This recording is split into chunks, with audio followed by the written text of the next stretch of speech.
Hi guys, here we are for a new episode of the ATP Weekly show.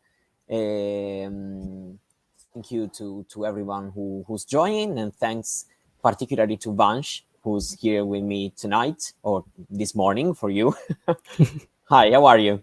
Doing well, Mario. Yeah, really just fresh off of watching these two finals in Vienna and Basel. So quite a lot to talk about, and happy to join you. Yeah, start just telling me some impression of this week. I don't know what from what you prefer to begin talking. Yeah, I think this was quite a strong week for the ATP. Just the field in Vienna was very strong, similar to Beijing.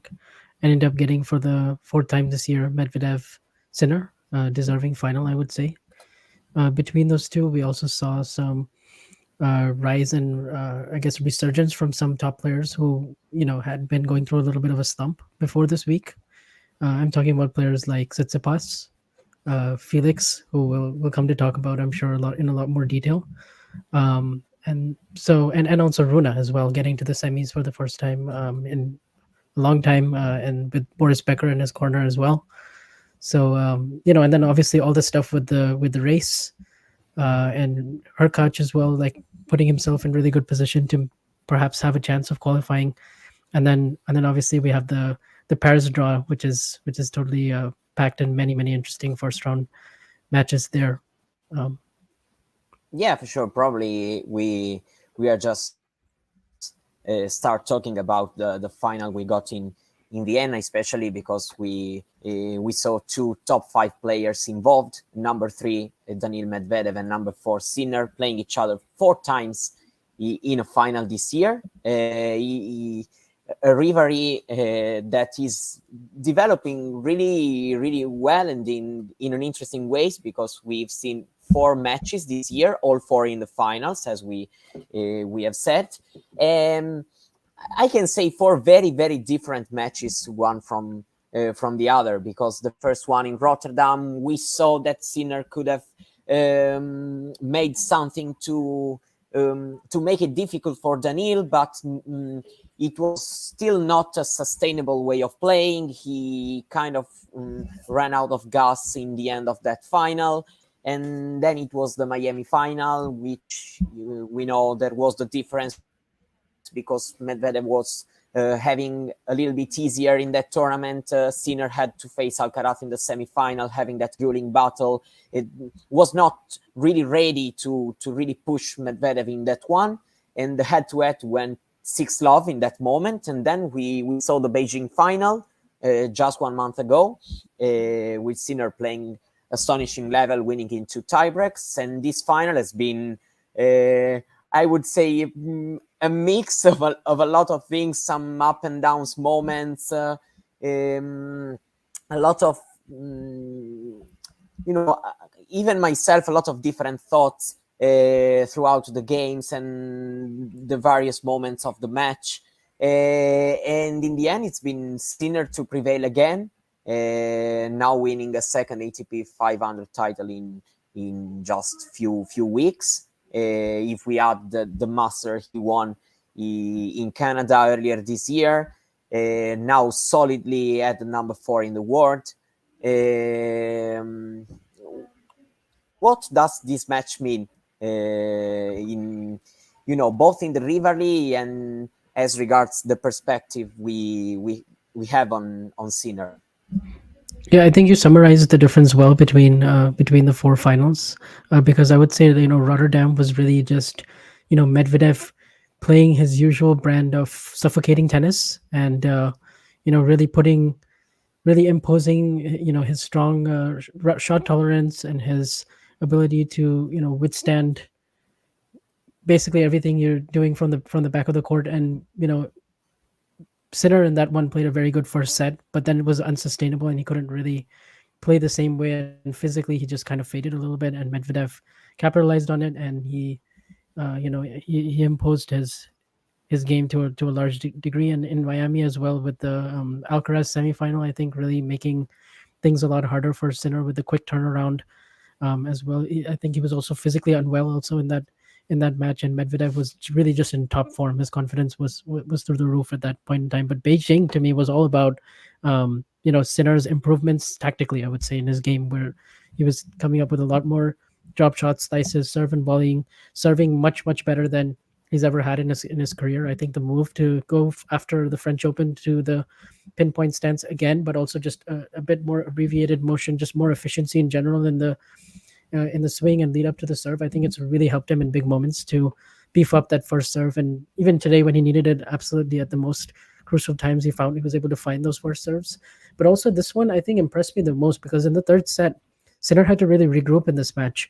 You mentioned kind of the flow of the match, but in the first set, it was Medvedev who had 3 set points and was up a break, and had a set point before the tie break, and then a couple more later. And Sinner was able to hang tough with him, from toe to toe from the baseline. But we saw him using some more of that variety that we saw in Beijing. It was kind of a continuation of that match, but then it really turned into an all-out physical war. And you saw Medvedev raise his level. Sinner kind of the intensity dipped a little bit at the start of that second set, and Medvedev had a 2 break cushion. But I think it was crucial for Sinner to get that 1 break back and just show Daniil that I'm still in this, and I'm not just going to hand you an easy second set. You're going to have to work for even this one. And then at the start of the third, when Sinner was really struggling physically, the way he was able to go toe to toe from the baseline and just kind of play Medvedev at his own game and beat him was just stunning for me because, he almost didn't overthink the variety because I think it's kind of easy to fall into that trap where you kind of have to try to do too much out of your comfort zone when you're playing Medvedev because of the different wrinkles that he throws in at you, and just because you can't really just beat him at exclusively from the baseline, just trading ground strokes with him 40-50 times in a row, because otherwise you're just toast. You'll take your legs. But I think Sinner was really able to impose the mix really well between, at times using the variety, at times serving really big, but I was also just hanging in those long rallies of like over 9 shots and just showing Medvedev that he's improved in that, and he can suffer physically. And I think he was willing to suffer even more at times than Daniil was. And it was towards the end. I don't know what you thought, but from 2-3 when he was already a break down, or from, oh yeah, that's right, because they had a really really long game. Like I think one game was like over 20 minutes, and that was for Medvedev to go up 3-1. But then that was for Sinner to go up 3-1. Sinner goes up 3-1, and then Medvedev breaks back. Yes. And then I thought, okay, this is going to be. And Sinner breaks again. And then Sinner breaks again, and then from there, I really felt like he was the better player for those last 3 or 4 games, and he even had to save a couple of break points in the last game. So one of those 2 break points could have changed something, because yes, there was that forehand from Medvedev to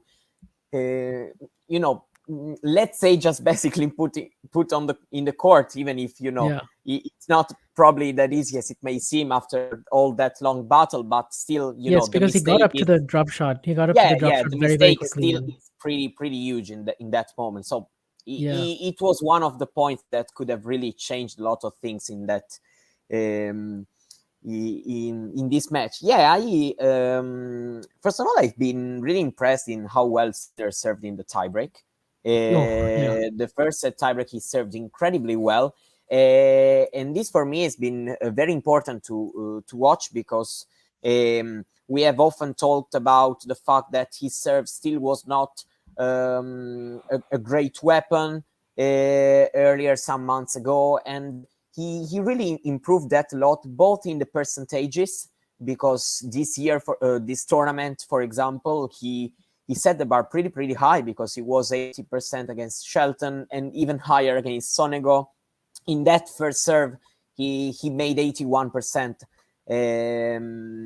So he served really great, and especially in that moment in the tiebreak, he really did well, because that was, in my opinion, the ending of the first set. One of the few moments in which I kind of felt that Medvedev was taking the lead in the baseline game, and he really did well in that moment. Then yes, of course, you were mentioning that moment in which he broke back when down 5-2 in the second set, but especially the third set, That moment, yeah, it seemed that Sinner was struggling for with the endurance, a bit physically, um, still not maybe very sustainable. Almost as he is if we were watching back Rotterdam, but then we have seen all the big improvements that he made, both mentally and also physically, because there have been great improvement. And in that moment, that long game, the effort he produced to stay in the match, Yeah. to didn't Was it let was it Daniil. the ninth break point where he finally broke? Yeah, And ninth break point of that game, and the end and then he also had three break three. points in the So previous return game, and wow. still Yeah. he was seeming, you had the feeling that he was kind of struggling, Yeah. and so that's been really amazing to watch. Also, for what in my opinion, you may feel about his trajectory, his season, the way he has grown in his game throughout these past months, because there have been a lot of few important things. For example, from Beijing, he won 4 straight matches against top 5 players. Yeah. Both of them won a lot of tight sets, a lot of tie breaks. The first set against Alcaraz, the both tie breaks against Medvedev in Beijing. Yesterday, did a great job against Rublev in not letting him, taking him away one of those 2 sets, which became pretty tight.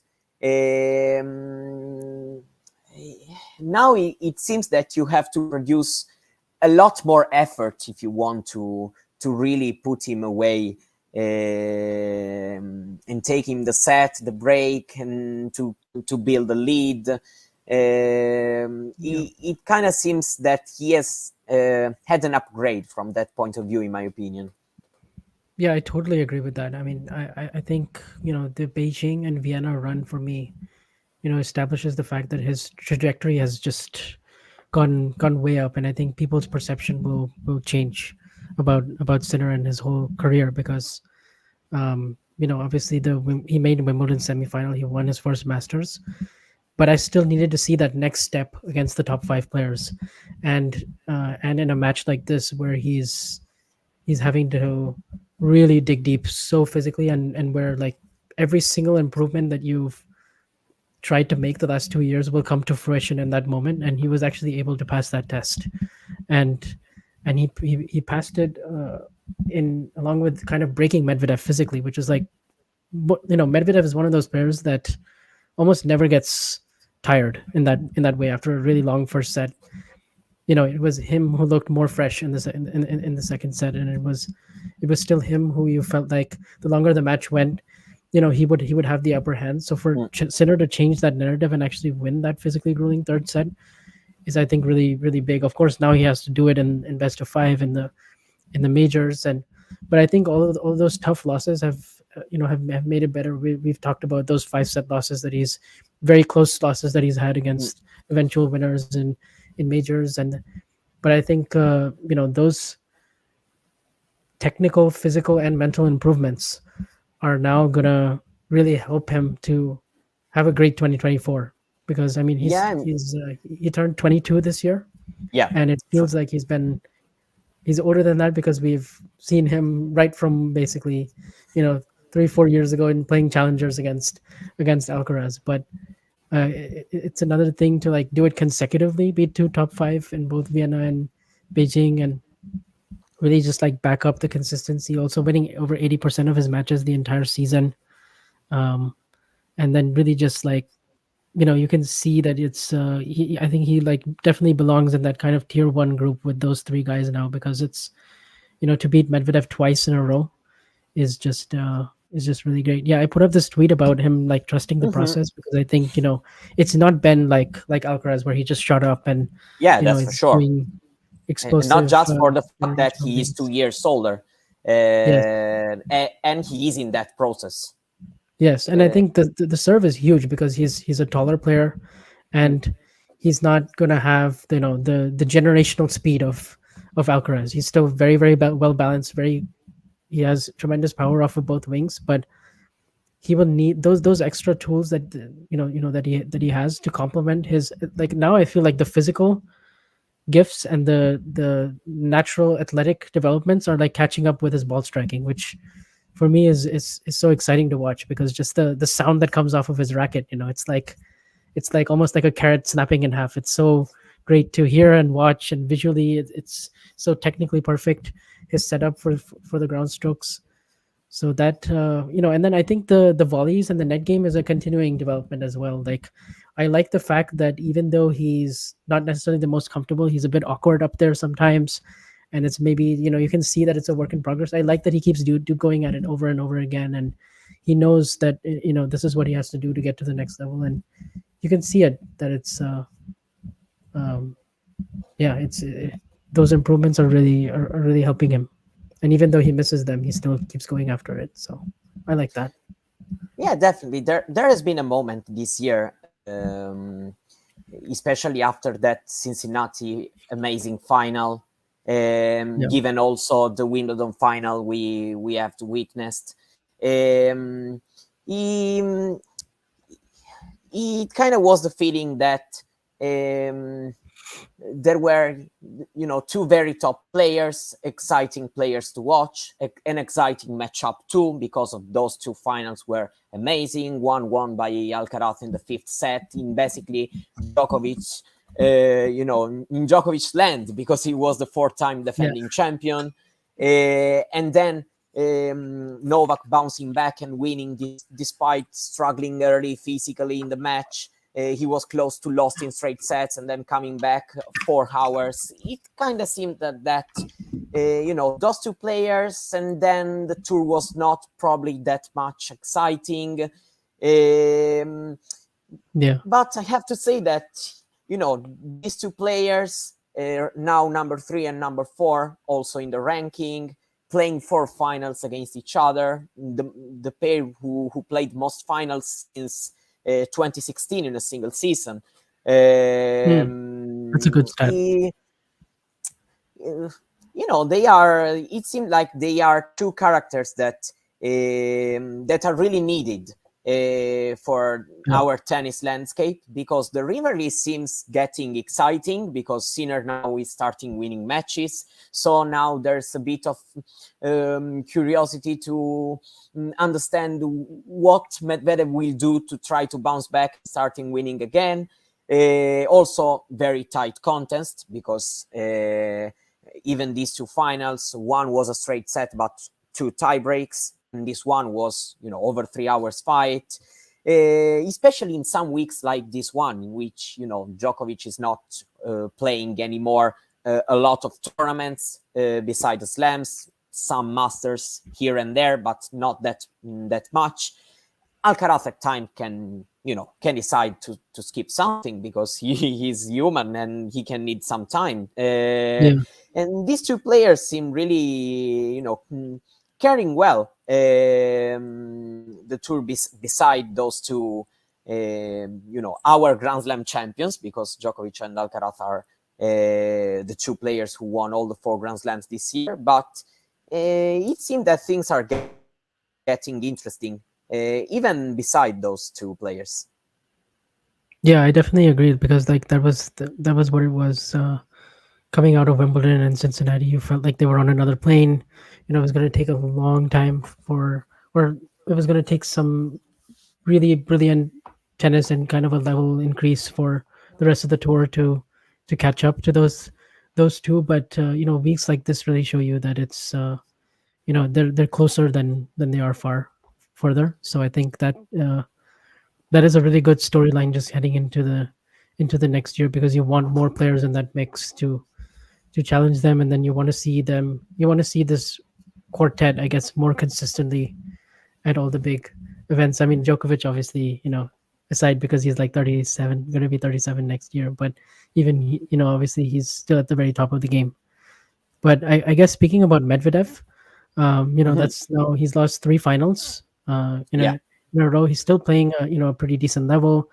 He's still not always coming, not always super clean in every single match that he plays. Still, the double faults can sometimes creep up. Mm, He's still, kind of probably also feeling the effect of a really long season. I think for the first time, I yeah, saw that this was his 79th match of the year. He's won more matches than he has any other season, and I think he would say that this season is the best season of his career had he won a major. So I yeah, think I think that's good. I mean, he still has made 9 finals. He's won 5 titles, and he's had a very good year. But in terms of, I guess, changing things, because he did play kind of a very similar way in this match to the Rotterdam match. I think it was the same kind of approach to grind Sinner down physically, but Sinner showed that he's improved a lot in the last 6-7 months. So that was the difference, that he was able to counter it this time. But what do you make of kind of Daniil, and what do you expect from him, sort of Paris and Turin, or yeah. is it? Yeah, Probably we are also, talking a little bit about a different year from him, because we were kind of used to watch him not winning that much in the first part of the season and then coming stronger than ever after Wimbledon. yeah, I remember, for example, the 2021 season and the end of that 2020 with the Paris and London back to back. yeah. Um, And then the 2019 6 finals in a row as well. 2019 also, exactly, winning Cincinnati, the US Open final, the final in Canada, Shanghai. Yeah, Yeah, that's for sure. So probably we are also, watching a player who has had great result, played a lot, and probably right now is not that fresh. yeah, But I would say that for me, even if nothing more happens for him, this can be considered a really great season, also because of what it means, because we have watched a pretty bad 2022 season, and after that disappointment in Australia, he fell off the top 10, was number 12 in the yeah. world for 1 week. Wow, actually, both these players were out of the top 10. Yeah, After Australia, that's pretty wild, actually. yeah. Yeah, Yes, I was saying, and then he bounced back very, very well, winning those tournaments back to back in Rotterdam, Doha, Dubai, the Indian Wells final, winning in Miami. He had not won a Masters title since 2021, so he had to wait a bit to get that important title finally. Winning the Master on clay, it's also great stuff, especially because Rome has kind of seemed the most difficult one to get because of that Djokovic Nadal dominance throughout the years, even yeah, if there were a bit of favorable conditions also because Nadal was not there. Djokovic was still not 100% of his form, but still he mm, did a great job in a tournament in which he was winless till that moment. yes, Getting to the Wimbledon semi-final is also a great considering his previous result in the tournament. I would say also the moment of getting that win against Alcaraz was important. I would say that overall, the season is very, very good, high level. But yeah, probably having put that much of an effort in the first part can make him just a little bit less brilliant in some circumstances right now, probably in some deciding set of a final like today, or a match that can go probably a little bit worse than expected. But overall, I would say that after that 2022, this season feels very, very important for Medvedev's process. And so I would think that even if, these 3 finals losses can feels a little bit of a disappointment, but still I would say that he's doing pretty well, and I'm not writing him off from doing something good probably I would say more in Turin than Paris. I don't know why. Yeah. I kind of have this feeling that probably in Paris, both of today's finalists, Medvedev and Sinner, cannot be that ready. But I think that both of them can, even Medvedev can really be a threat this year for both Djokovic and Alcaraz for what has been the tennis landscapes in the last 6, 8, 10 weeks.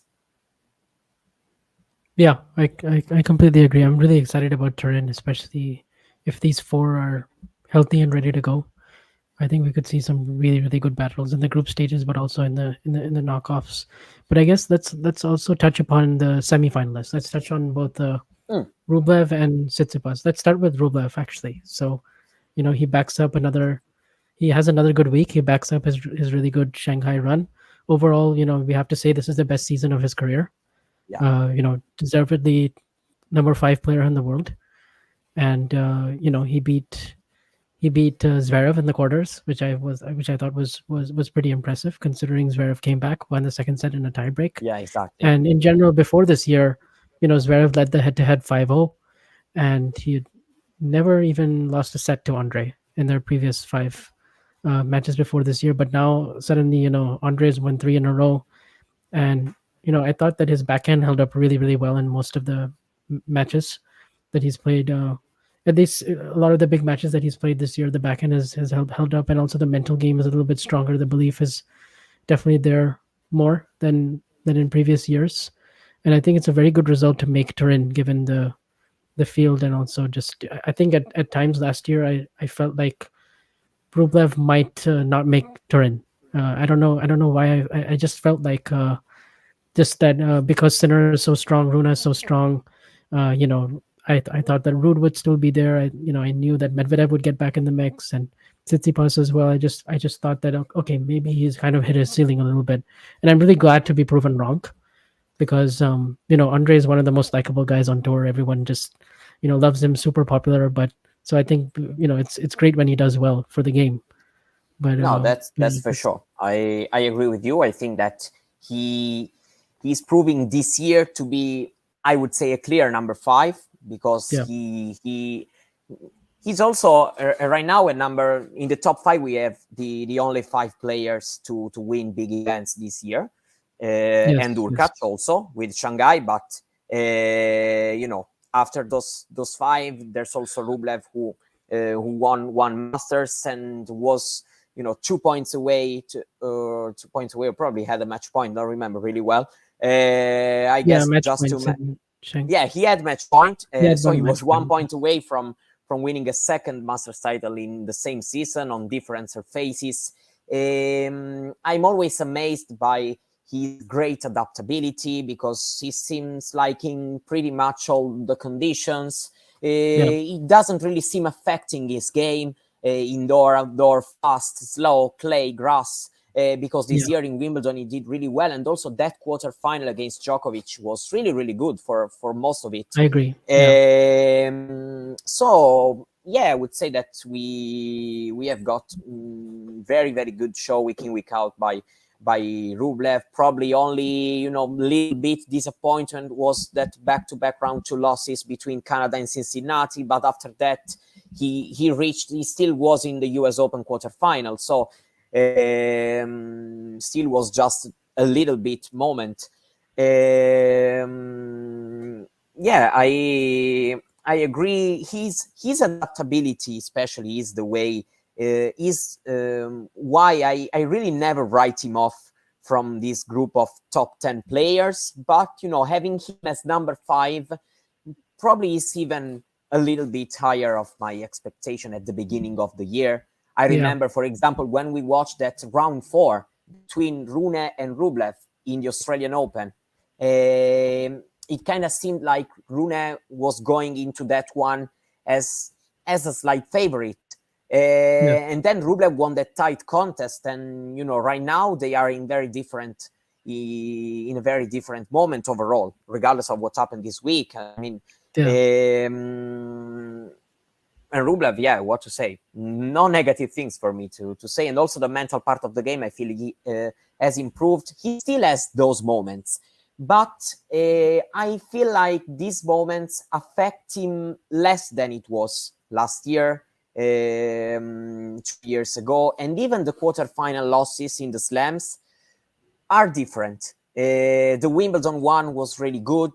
The US Open contest was, in my opinion, a bit closer than what the score Yes, for may sure, and may for very say. brutal conditions, and And especially watching what Medvedev did in the semis, then it's more than acceptable. yeah, So yeah, I still think that this is basically the only thing of his career that it's still a little bit frustrating, that Love 9 in the Slam yeah, quarterfinal. yeah. But if he keeps doing like that, I'm still confident that once he's going to get through Once that. he'll get there, yeah, yeah. No, I agree. Um, That's a very frustrating set, and you always have to list out the opponents every time you say that stat. Kind of like Tsitsipas in 500 finals, where it's like, I mean, just came up against Djokovic twice, Nadal once, Medvedev like three times. It's like, and then you yeah, had Cilic like just peeking against him in a fifth set tiebreak, like just playing out of his mind, and then Tiafoe also in tiebreaks. So yeah, I definitely agree with that. But I'm impressed by how he's able to hold up, also so late in the season, and yeah, having already qualified, the motivation is still so high for him. Almost every set, every point, and he got even in the match against Sinner, he was up 5-2, and just a couple loose points there at 5-3, he got very, very frustrated, and we saw kind of that vulnerability a little bit again. But I think after that he kind of calmed down a little bit, and then in the second set he actually put up a very good, decent fight, because he Sinner also served for the match, and then a little bit of nerves there, and Rublev was able to yes, yes. come back and push it to a tiebreak. So I think he did himself proud, overall, this week, and this year in general, and Yeah, especially in and the in, about in the big Tsitsipas, events. I would say about Tsitsipas,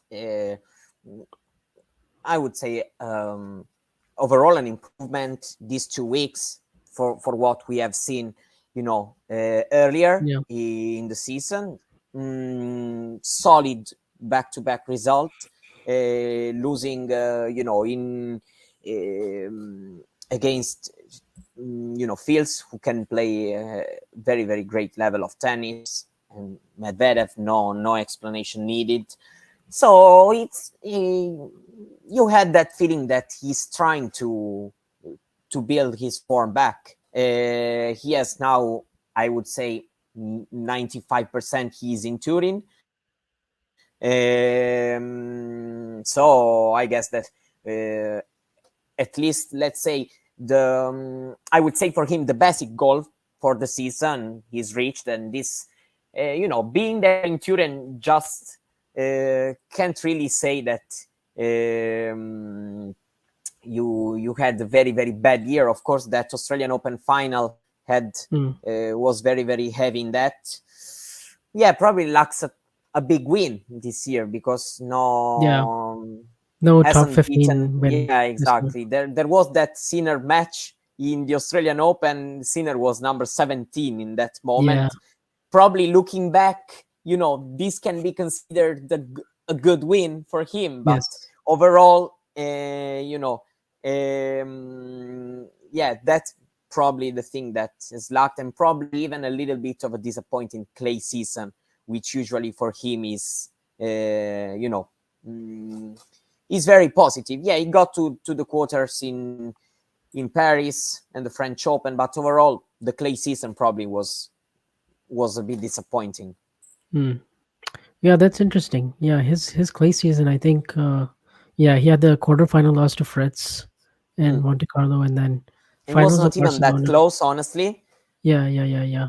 I think actually what really hurt him in that early part of the clay season, I think, was the February and March, when he hurt his Yeah, sure. shoulder, and then he was, because I thought his backhand looked so much better in January than it ever did, like all of last year, and also even until this week. So like, he was on a good track, Australian Open final, and then he gets that injury, plays through Indian Wells in Miami, but he's clearly not healthy. And then I think, low preparation heading into Monte Carlo, and then nice bounce back Barcelona final, but yeah, got absolutely destroyed by Alcaraz there. And then yeah, Madrid ran into Struff. That's just another one of those conditions, Yeah, stylistic, nightmare type match. And then Rome, I think, was it semis? Yeah, semis. Medvedev. Yeah, Medvedev, and then but yeah, I think the disappointing part was the after Cabo, the stretch after that, like the Canada, Cincinnati, Yeah, that's for U.S. sure. Because Open, winning Los U.S. Cabos, Cup, yeah, Asian mm, swing, like you could see that he just wasn't really there mentally. I felt like the weaknesses aside in his game, I just didn't feel like that fire, that determination, yeah, that that we're used to seeing him with. When he first came on the tour, he was like 2018, 29. He had this swagger. He would walk on with this belief that he could beat the top guys, and you almost didn't even notice the backhand weaknesses because he just was playing with so much freedom at that time. And I think with all the baggage and all the tough losses in the finals, semis, and I think combined that with some of the shoulder elbow problems, and then also the instability in his camp, right? The coaching with the Apostolos mm, being back, and then Philippus was brought in, but then no, actually, now we're going to stick with dad. And I guess the main thing is, if we're going to stick with dad, you just be consistent with it now, and just yeah, yes. I don't totally agree with you on you this. know Yeah, mess with it any longer, because yeah, at the end of the day, like you have to just be, you can't have like those doubts, because in the big moments, like you need that, because you can control that. So mhm.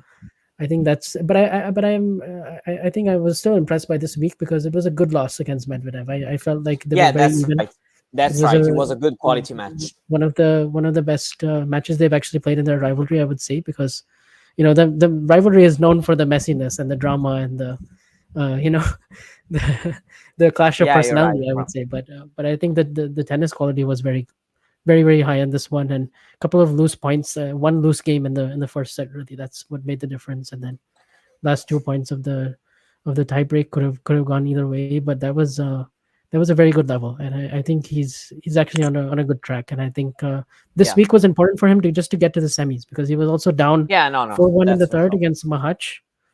And I thought he might actually, I didn't think he was going to come back and Right, win an that match. important So important comeback after yeah, being yeah, yeah. a breakdown. Yeah, that's for sure an important win.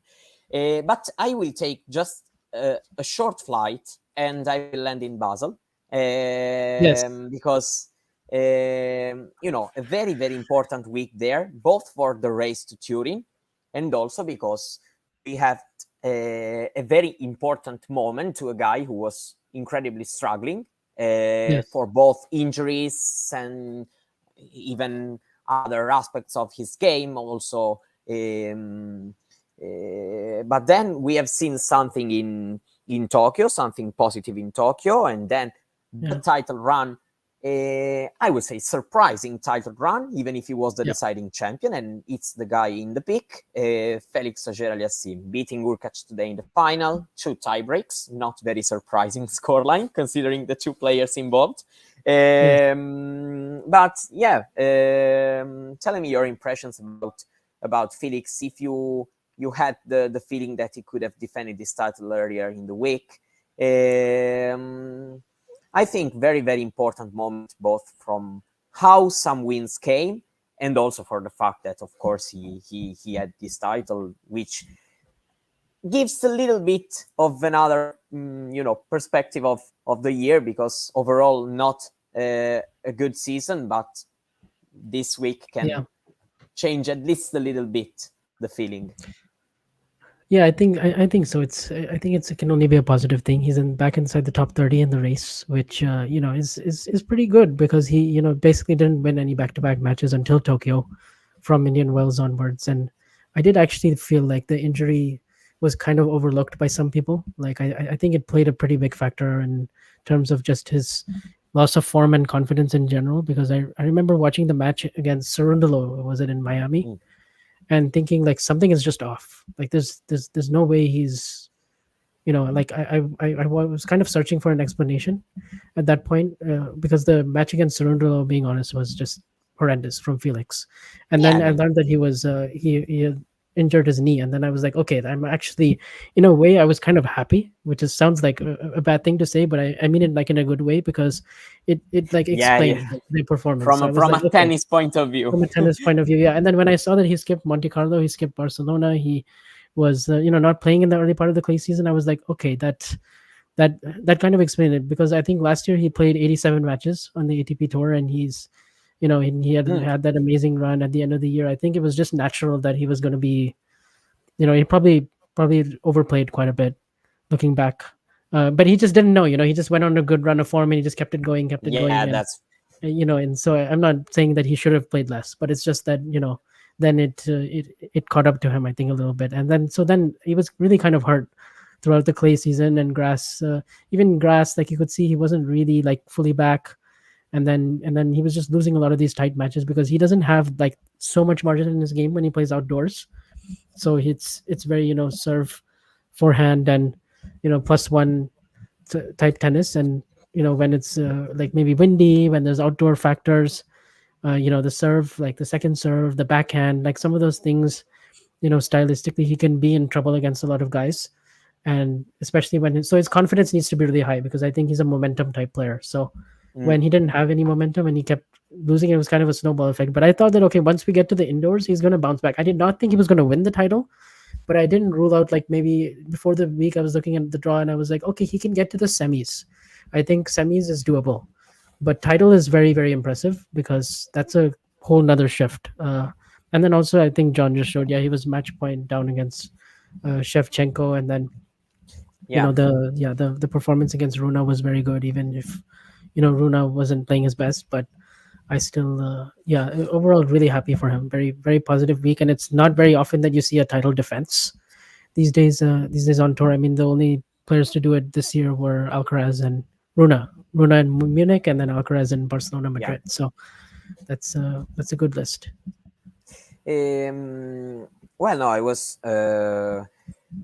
just wanted you to focus a little bit also on this race to Turin, which is getting Yeah, for sure would have been more interesting if Urkac would have won today, because would have been number 9, but only 15 points less yeah, than behind Rune.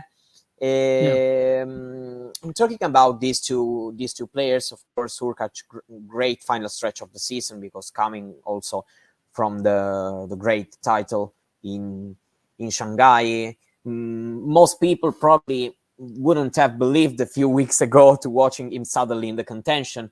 And basically,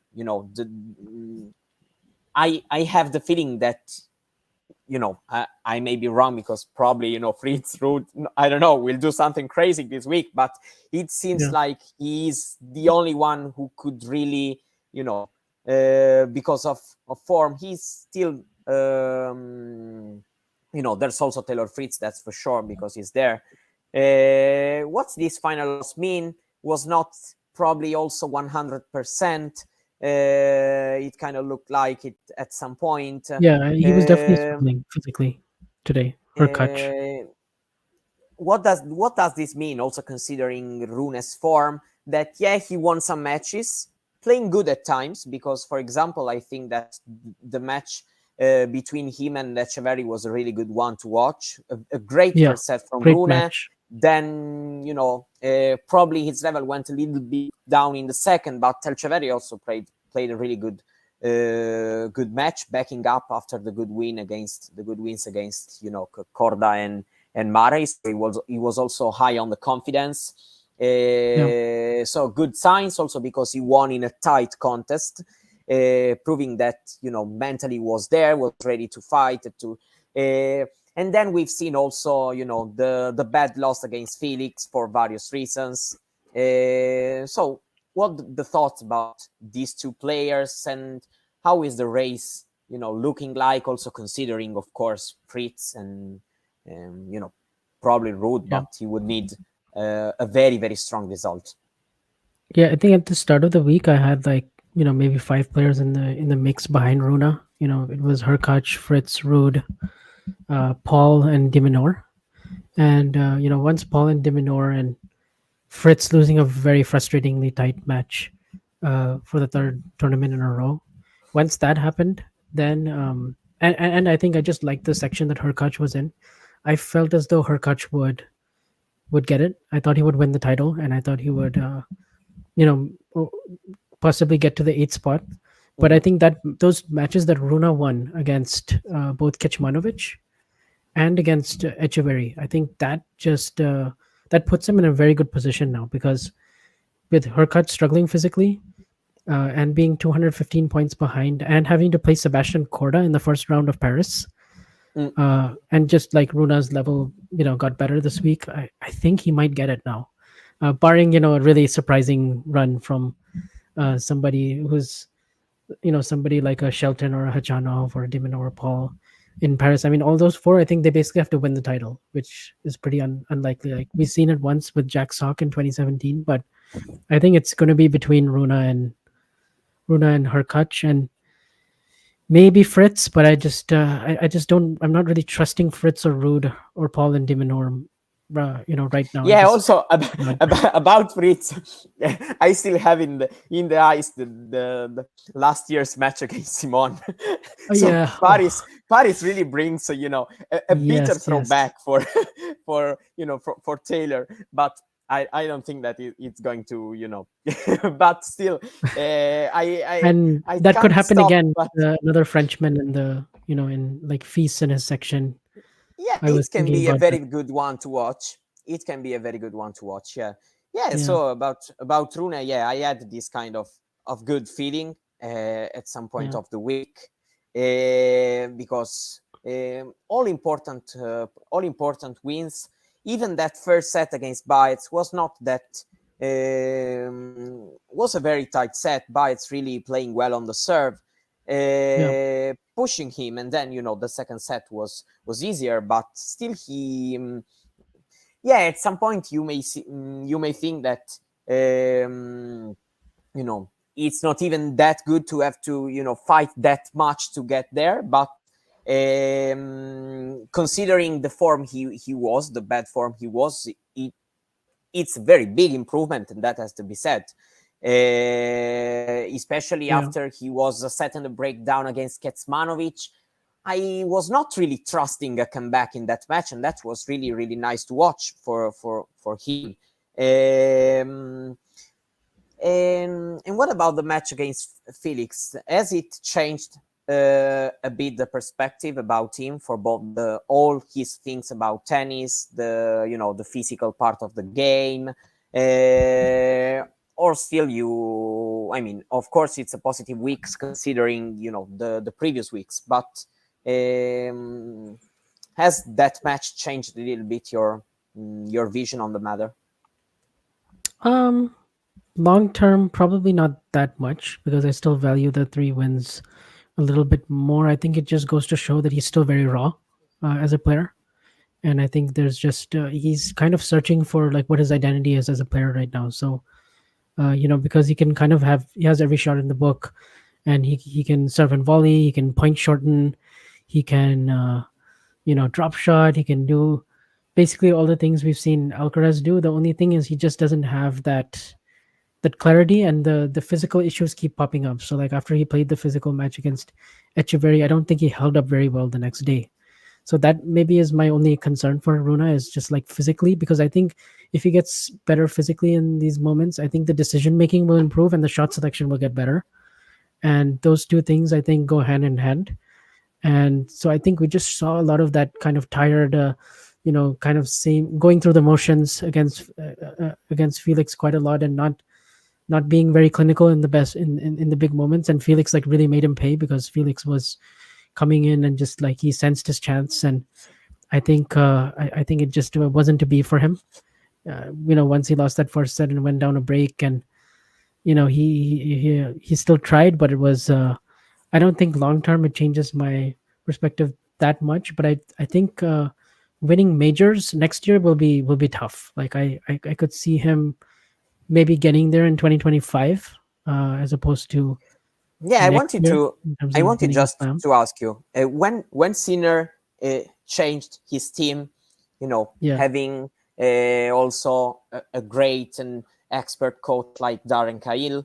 We have also, talked about the things he could have worked on with in the new coach-player relationship, about his game for taking, that quality jump to be there among the best.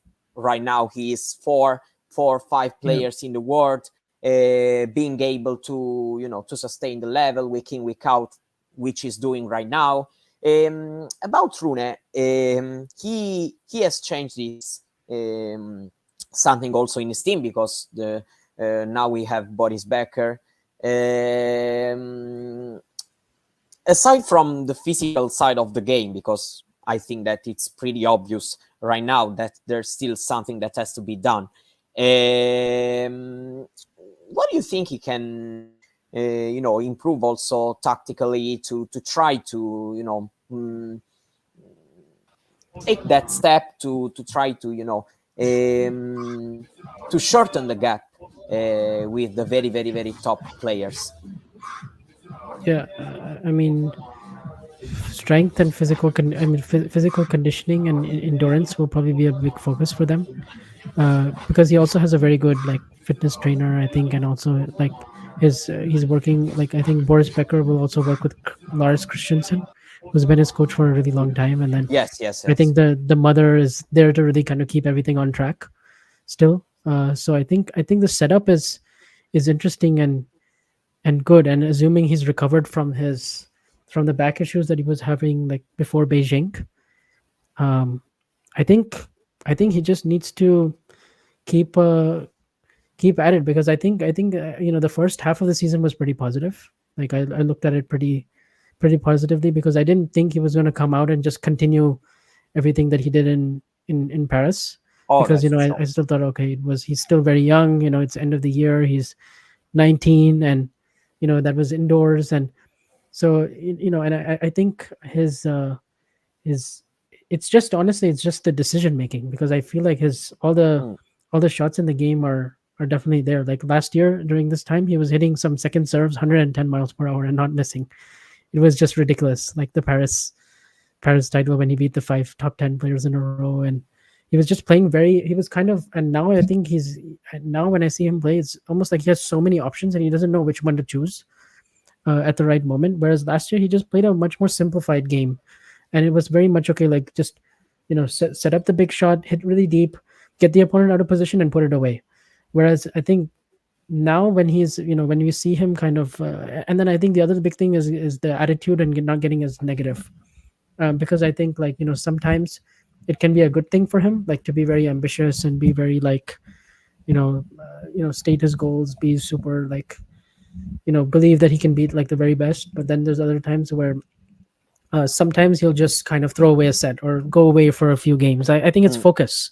It's like focus combined with shot selection, combined with trusting his endurance a bit more, and then we'll see him kind of all put it together, because it's still very raw. Like, and then I think sometimes it's a bit unsustainable, these long, like keep playing these long matches over and over, Yeah. like the three setters.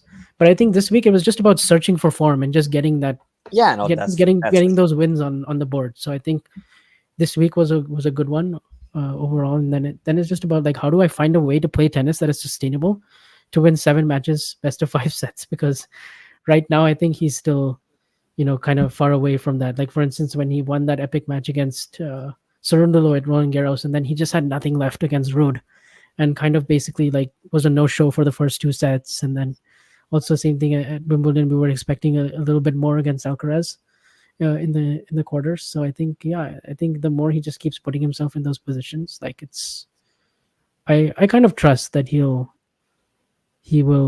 win a major at some point, just because I think the game is very complete, but he just hasn't packaged it together. Yeah, no, no, that's for sure. In fact, but he is super, super young, and Yeah, we also need to let the players grow and trust their yeah, own process. For I think example, so. Sinner is a great example of that. So sometimes Yeah. we want to rush too much.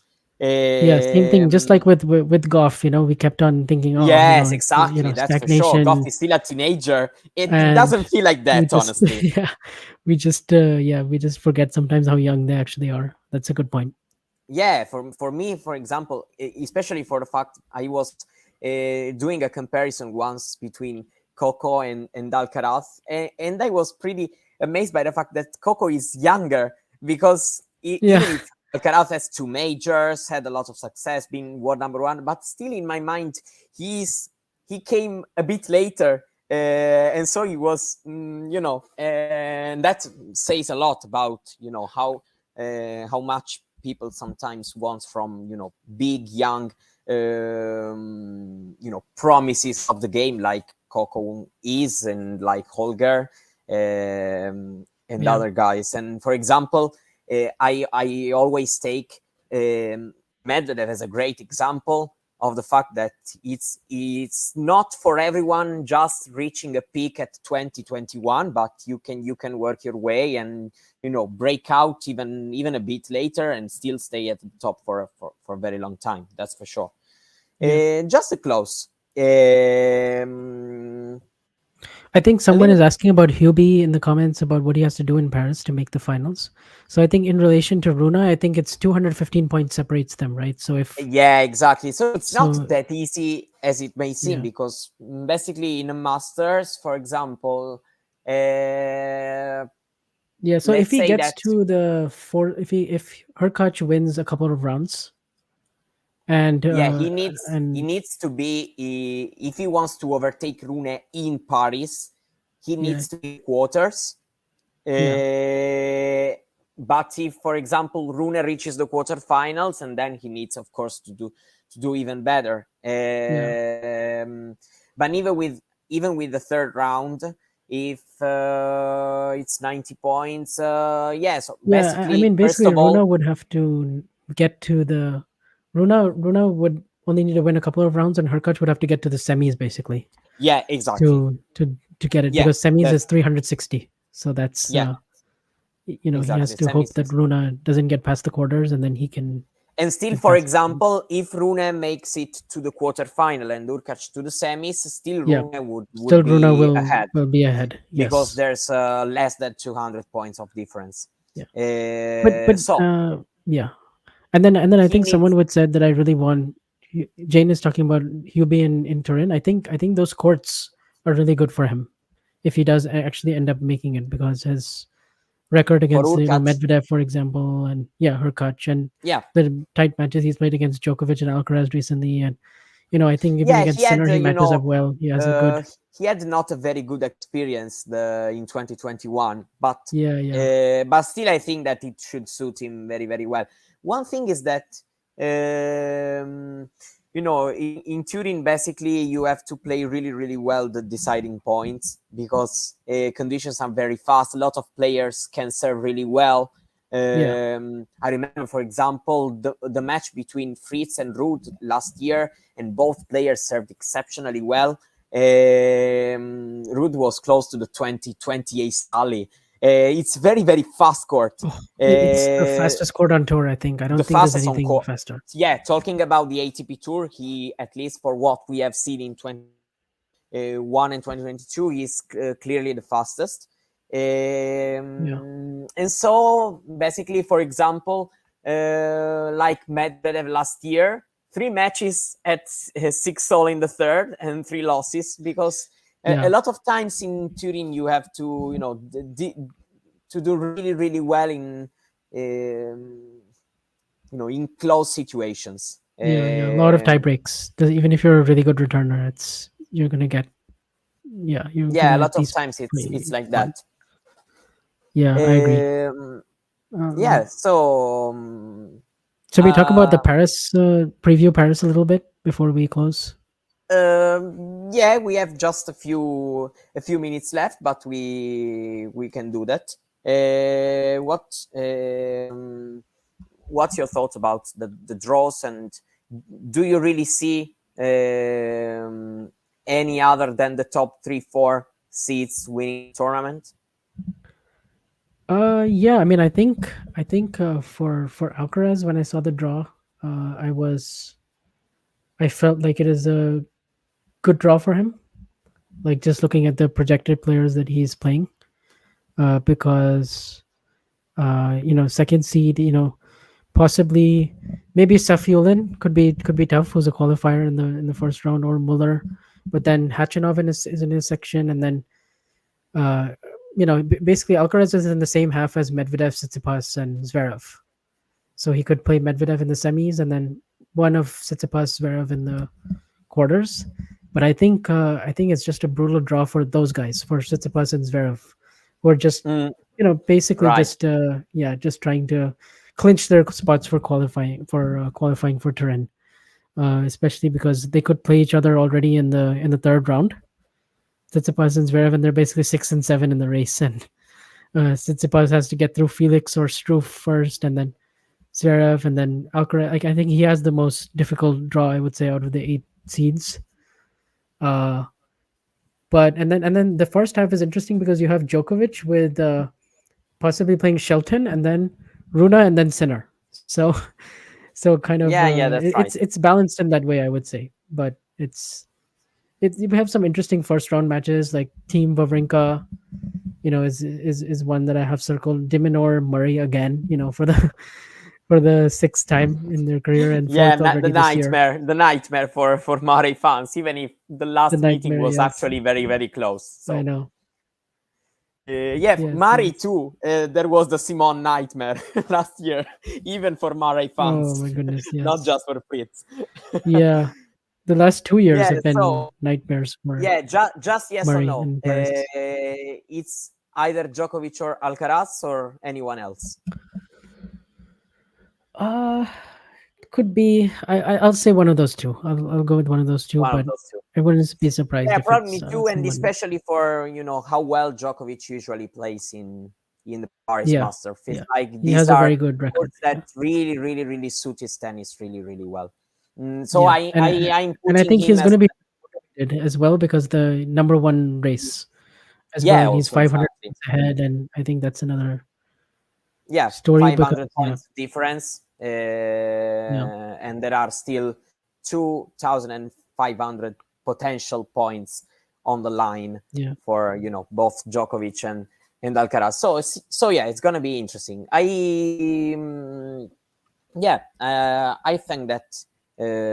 think that we have said basically all what we needed to. yeah, I wanted to thank a lot all the people who have listened to us. I would love to thank you, Vansh, because it's always nice to talk to you. yeah. It was awesome, and really good to see the comments, and also to do this show together. And yeah, I think we pretty much hit on everything we needed to, and pretty excited about Paris, and yeah, Turin after that.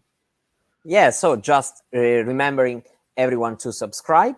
WTA Weekly, as in the comments, is just in 15 minutes, so you can basically stay here to watch it too, because it's going to be very, very interesting. Yeah, And bye, Vansh. Bye, everyone. yeah. Take care. Yeah, thanks a lot, Mario, and thanks everyone else. If you enjoyed this video, make sure you hit that like button. Don't forget to subscribe and click that notification bell so you don't miss out on all things tennis.